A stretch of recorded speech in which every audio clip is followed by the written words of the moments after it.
gracias a nuestros diputados y gracias a nuestros parlamentarios en el Parlamento de Madrid, o en el Parlamento Vasco, o en nuestro Parlamento Europeo, o a la enorme cantidad de concejales que hemos obtenido en las últimas elecciones municipales, somos mucho más conocidos que antes. Hemos podido ser capaces de llegar con nuestro mensaje a muchas más personas.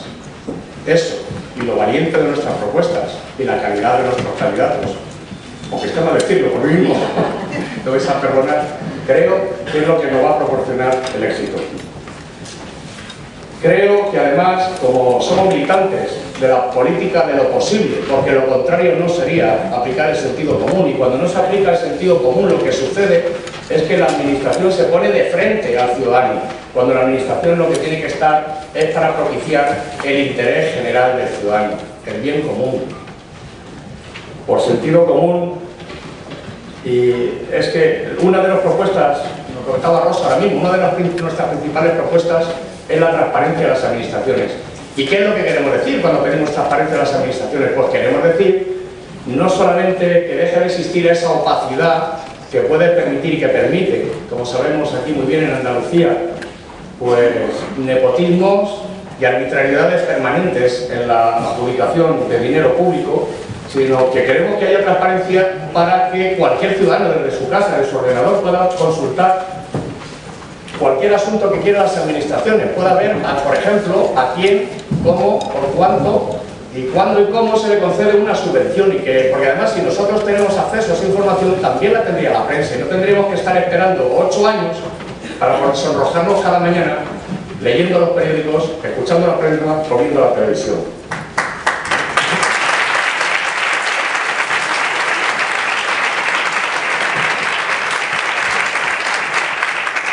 Gracias.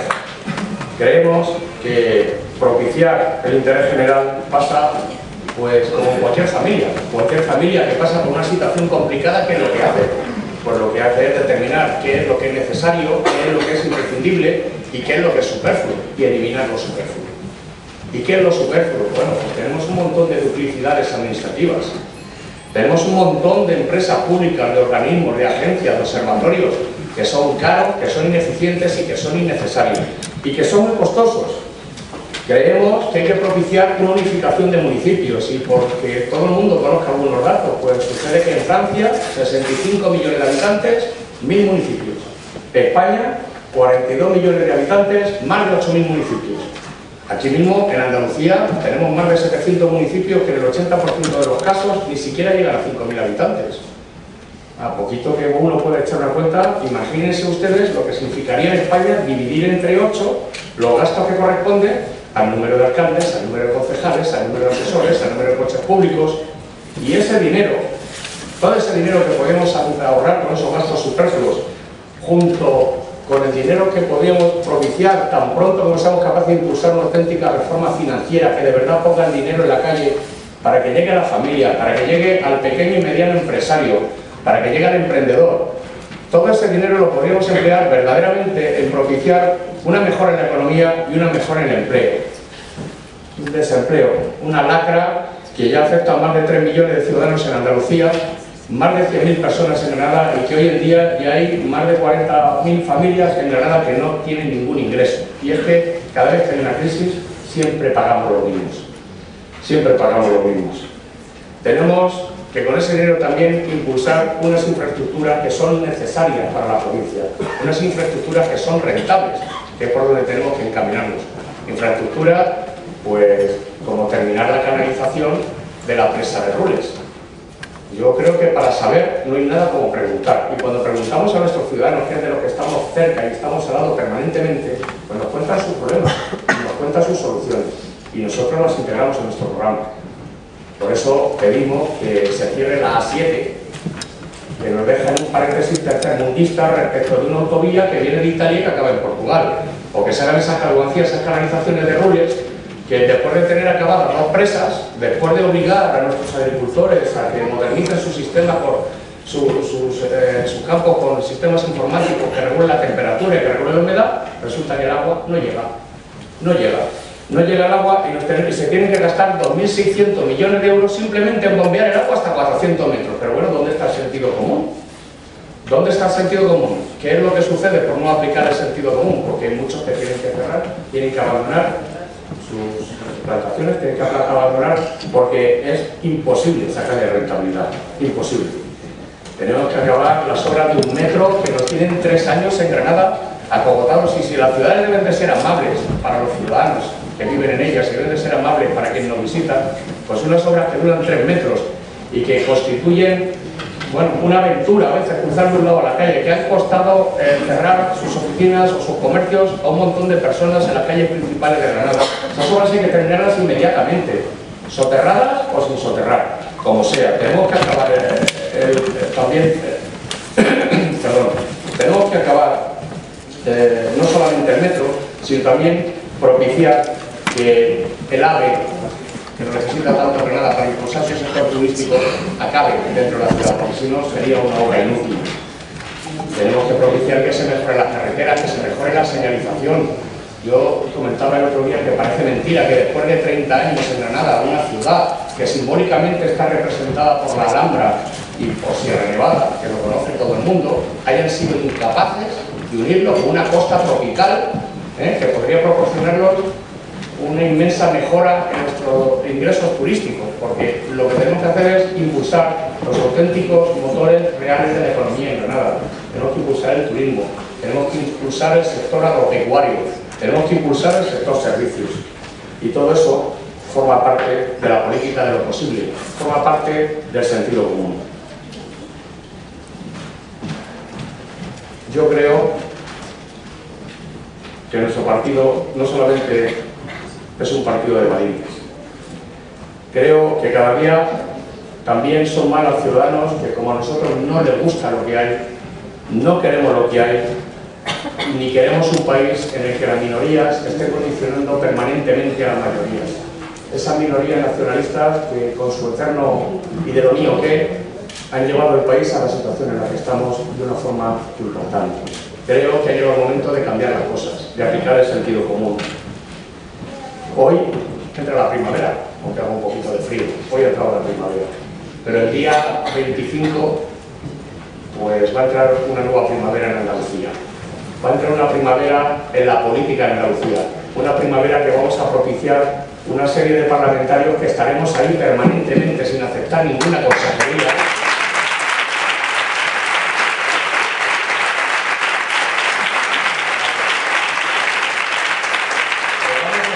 Denunciando los abusos y arbitrariedades que puedan existir, como se está haciendo desde el Congreso, como se está haciendo desde el Parlamento de Madrid o desde todos los ayuntamientos, y que vamos a estar ahí para que una a una las propuestas las apoyemos o las rechacemos exclusivamente si están de acuerdo con el interés general del ciudadano y no por ninguna otra razón. Ahí es donde vamos a estar. Muchas gracias.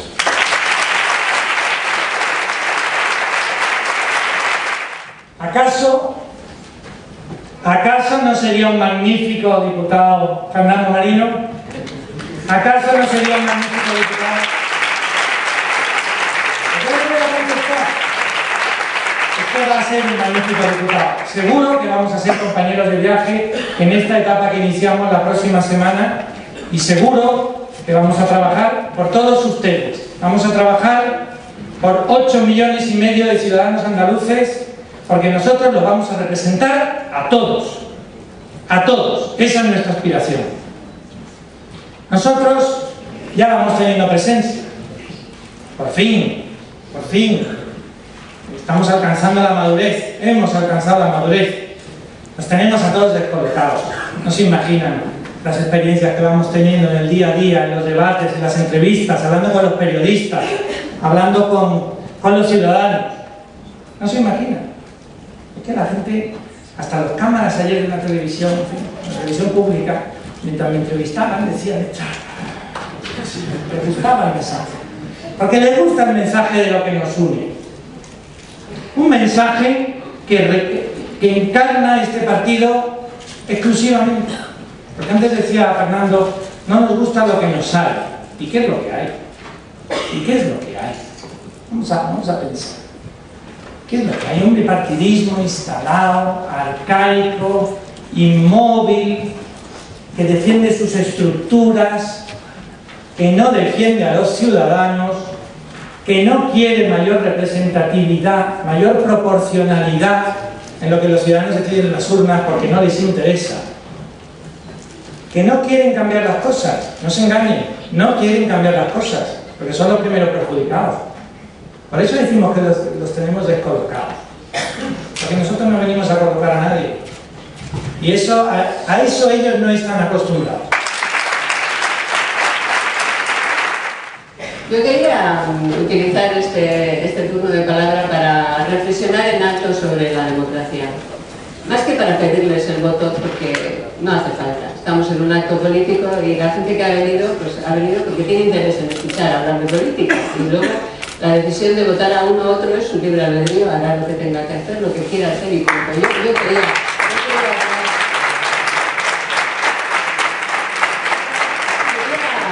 hablar con ustedes de democracia, de la necesidad que tenemos en España en pleno siglo XXI de regenerar la democracia, de afrontar un déficit que no solo es el déficit económico, de ese ya hablan todos los demás y es importante naturalmente y afecta a nuestra vida y afectará a nuestro futuro y al futuro de nuestros hijos. Yo quería hablar con ustedes del déficit democrático, de la necesidad que tenemos de afrontar un déficit democrático que sufre nuestro país y que está en la raíz y en el origen del déficit político y del déficit económico. Y que tenemos que enfrentar si queremos resolver los otros problemas, porque todo está íntimamente ligado. Porque la diferencia entre nuestro país y los países de nuestro entorno, de la crisis que sufre España y la crisis que sufren los países del resto de Europa, es que aquí, además de tener una crisis económica y una crisis social que está caracterizada por más de 5 millones de parados, por un 50% de jóvenes que no encuentran trabajo, por más de 1,5 millones de hogares en los que no trabaja ninguno de sus miembros, por más de 1,5 millones de ciudadanos en paro que no perciben ya ningún tipo de subsidio. Además de esa crisis social y de esa crisis económica, en España hay una crisis política, una crisis democrática que está en las instituciones y que hay que afrontar si queremos resolver la otra crisis. La democracia no es solo que haya elecciones cada 4 años y que podamos ir a la urna a votar. La democracia es elegir. Y para poder elegir, en un país tiene que haber alternativa. Y la alternativa no es en recambio. No es la sustitución alternativamente de un partido político por otro, de forma intercambiable, que haga prácticamente las mismas cosas, aunque utilice, en fin, frases diferentes, a veces ni siquiera, aunque hable de manera diferente, aunque unos se llamen de izquierdas y otros se llamen a sí mismos de derechas. No, la alternancia no es la democracia. La democracia es la alternativa. La alternativa es hacer otra política y hacer política de otra manera. Lo demás, para lo demás, no hace falta que haya democracia. Las familias se intercambian entre ellas. Y unas veces les toca a unos y otras veces les toca a otros, pero para hacer lo mismo. Fíjense ustedes, lo mismo en lo sustancial. Fíjense ustedes, piensen un poco conmigo en alto, en bajo ustedes ahora y yo en alto y luego después lo compartimos, la cantidad de cosas que les unen a quienes disputan la gobernanza, la acción de gobierno. La cantidad de cosas que les unen. Parece que están todo el día enfadados el uno con el otro y se ponen verdes y se califican permanentemente y buscan cada uno el adjetivo descalificador más fuerte que pueda encontrar sobre el otro. Lo hacen todo el tiempo, pero lo hacen particularmente durante las campañas políticas y las campañas electorales. Pero si nos ponemos a pensar un poquito, solamente un poquito, ya verán cómo encontramos media docena de cosas importantes en las que están completamente de acuerdo. Están completamente de acuerdo, por ejemplo, en no cambiar la ley electoral. Completamente de acuerdo. Pero no cambiar la ley electoral es, en España, una asignatura pendiente de la democracia. No es una asignatura pendiente de un partido político como Unión, Progreso y Democracia al que la ley le perjudica. No, porque a nosotros nos perjudica de forma pasiva. Como partido político que somos, tenemos derecho a presentarnos a las elecciones a ser elegidos en igualdad de condiciones. Cuando ese derecho se vulnera, se nos vulnera un derecho pasivo. Pero a quien se perjudica de forma directa es a los ciudadanos, que tienen derecho, según nuestra propia Constitución y cualquier constitución democrática del mundo, a a elegir en igualdad de condiciones, a que su voto valga lo mismo que el de su convecino, que el de su conciudadano, al margen del partido político al que vote. Cuando se hace una ley para sancionar democráticamente, entre comillas, la desigualdad entre ciudadanos, esa ley no es democrática, aunque no haya ido al Constitucional y nadie la haya declarado inconstitucional. No es democrática porque establece la desigualdad entre ciudadanos. Y la igualdad entre ciudadanos es el primero de preescolar de democracia. Si no somos iguales ante la ley,